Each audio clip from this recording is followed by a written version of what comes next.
سڵاوی خوای گەورەتان لێبێ لە هەرچوەکن ڕەحمەت و بەرەکەتی خوای گەورە بڕژێ بەسەرتانە. فستیڤاڵی تاجی زێڕین یەکێک لە جوانترین و گەورەترین فستیڤاڵەکانە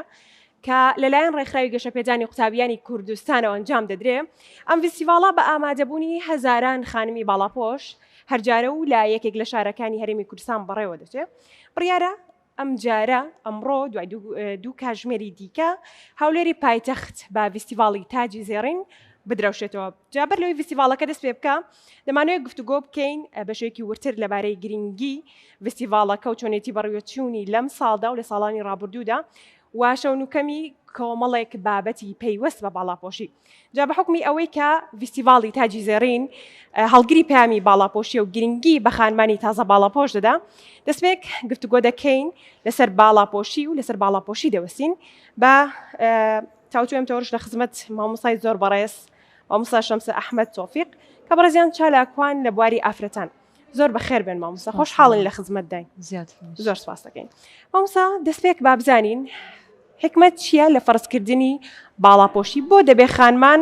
باڵاپۆش بن؟ بسم الله الرحمن الرحیم. سەرەتا دەستخۆشی لە گەشەپێدان دەکەین، خۆی گەورە موفەق و سەرکەوتیان کاتن بەڕاست پرۆژەیەکی زۆر گرنگە. بەنسبەت پرسیارەکەت خۆی گەورە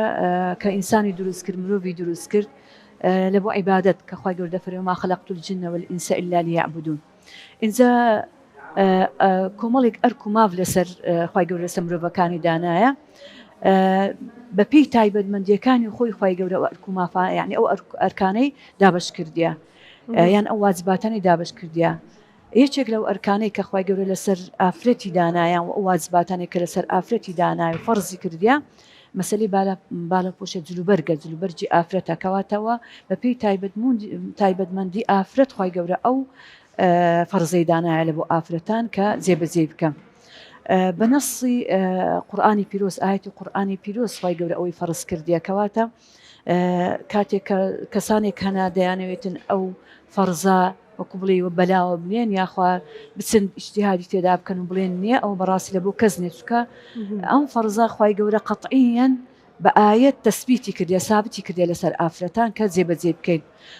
لە تەماشای ئاەتەکان بکەین خۆی گەورە لە سوورەتی نور زۆر بە وازحی باس دەکرد و لە سوورەتی ئەحزابیش باسی دەکەن. لە سوورەتی نور باسی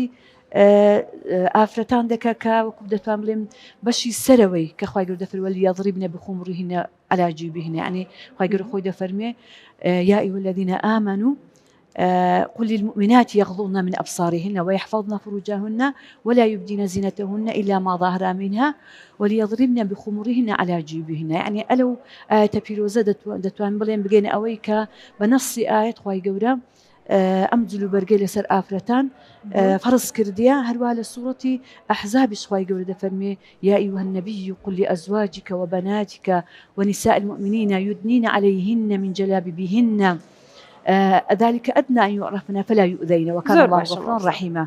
ئەوانەی کە تازە دەبنە باڵاپۆش تا چەند گرنگە یەقینیان هەبێ، قەناعەتی تەواویان هەبێ و ینی تەواوی خۆیان یەکلایی کردبێتەوە بۆی دوای فترەیەک پەشیمان نەبنەوەتەیە هەبوونی ئیرادەیەکی باش لە باڵاپۆشیدا تا چەند گرنگە. بوونی ئیمان بەو قەزیە زۆر مهمە، چونکە ئینسان نابی هەبڵێ بە قەناعەت، ئیمان ئیرادە دروست دەکات، ئیرادە دروست دەکاتن. یعنی تو ئەسڵەن ئەگە تەماشا بکەین کەساگەرێک بڵێ من قەناعەتم نییە ئەو زۆر خەتەرە، قەناعەتم نییە زۆر خەتەرە، دەستە بابی کوفرەوە، چونکە ئەگەر تو مسلمانی دەبی ئیمانت بەوەی هەبی کە ئەوە فەرزەکی خی گەورەیە، خی گەورە ئەوەی فەرز کردیە کەواتە نابی ئەتو ئینکاری بەوەی بکەیان کە دەڵێ قەناعەتم نییە یان قەناعەتم هەیە، ئەوە دەستەباری ئینکار بوون، یعنی بابی ئینکار بوون بەو قەزیە کەواتە دەبی ئەتو